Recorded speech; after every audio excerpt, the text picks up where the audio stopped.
Hey, look, I'm doing a movie review. I guess that's something special now.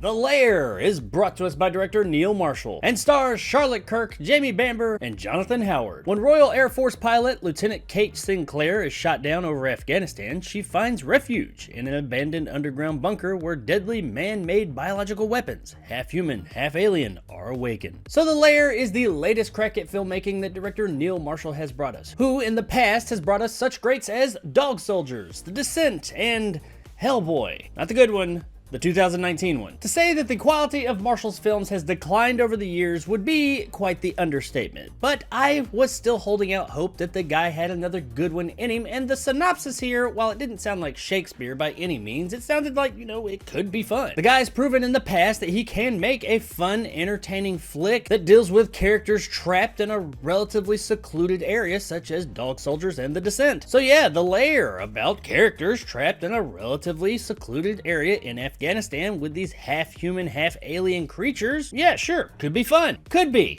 But it's not. Unfortunately, this is more Hellboy Neil Marshall than The Descent and Dog Soldiers Neil Marshall. Honestly, I don't think that Neil Marshall exists anymore. I think all we got now is Hellboy Neil Marshall. And yeah, I know he's made other things, but I honestly can't remember what they are at this point. But I do know that none of them have really been that good. And he can now add The Lair to that list. Man, this movie was just not good. Yeah, not good. Really at all. Not good. I went into it with high hopes, and while there were some red flags in the beginning with some of the framing and like some things that looked like maybe the movie had some budgetary issues and constraints, I said, you know what? It is a smaller movie.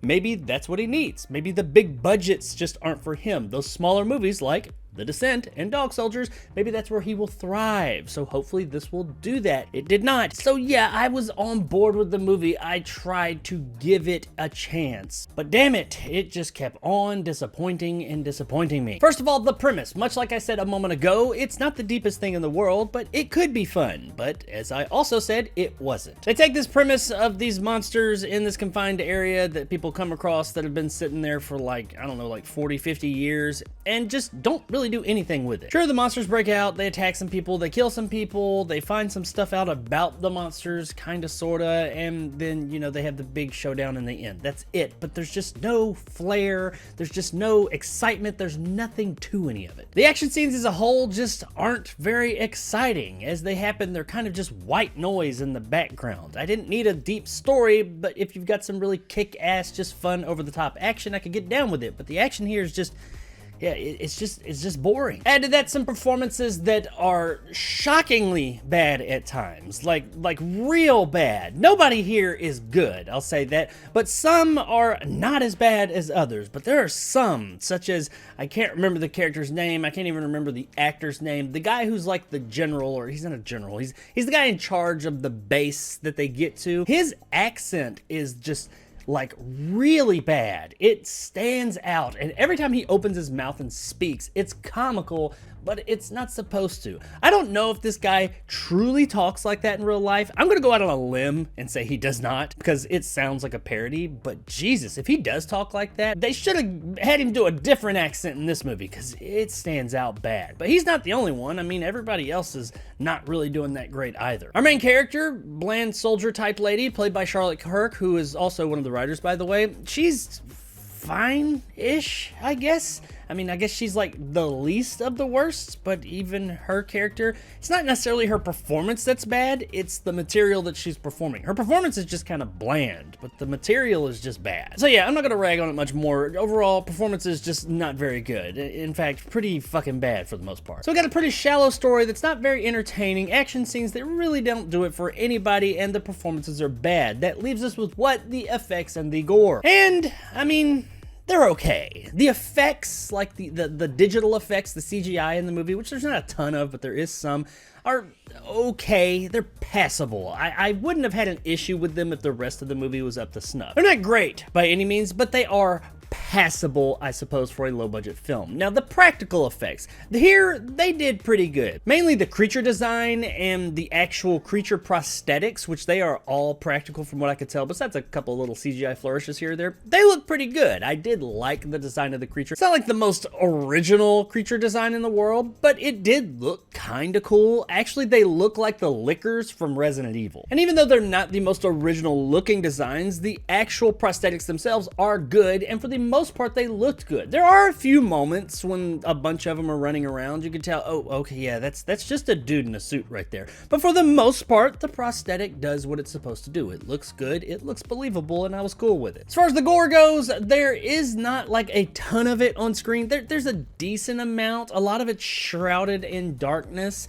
but we get a good amount of blood splatter, especially from the creatures themselves. There are a few scenes closer to the end where we get like a head pop and some things like that a couple of times, and that looked fine. It looked pretty cool. It could have been a lot more fun. I think the effect actually looked okay. It's just the way that the film presents it just didn't really have that something you wanted, that over-the-topness. Even though it kind of was an over-the-top act, it just didn't pop.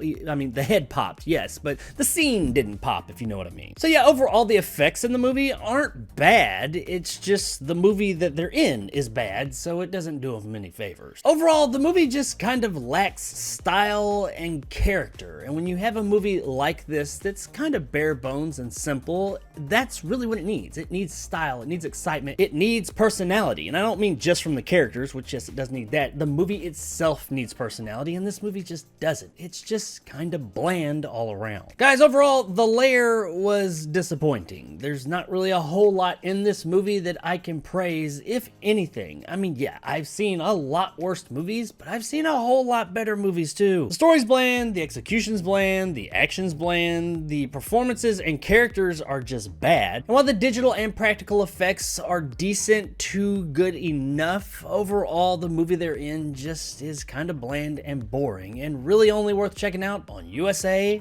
Up All Night. It's not worth it. Hi, I'm Gilbert Godfrey. Hi, it's Yolanda on USA Up All Night. It's so big.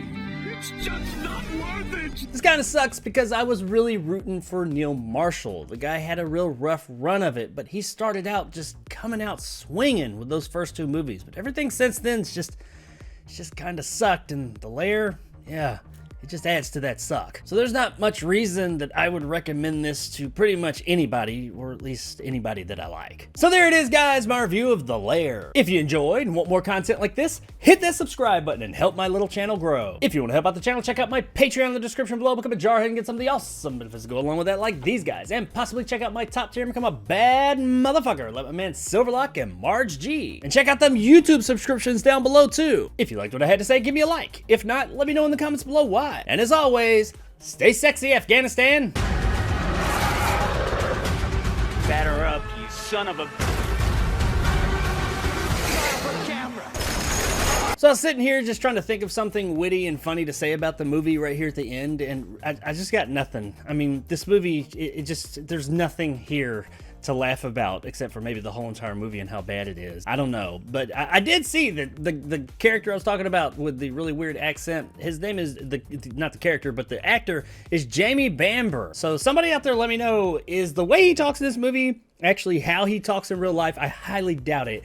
And if not, which probably not, that means that someone okayed this accent and like throughout filming heard him talking this way every day and said, yeah, that's okay. Who the fuck did that? You do not need to fuck off.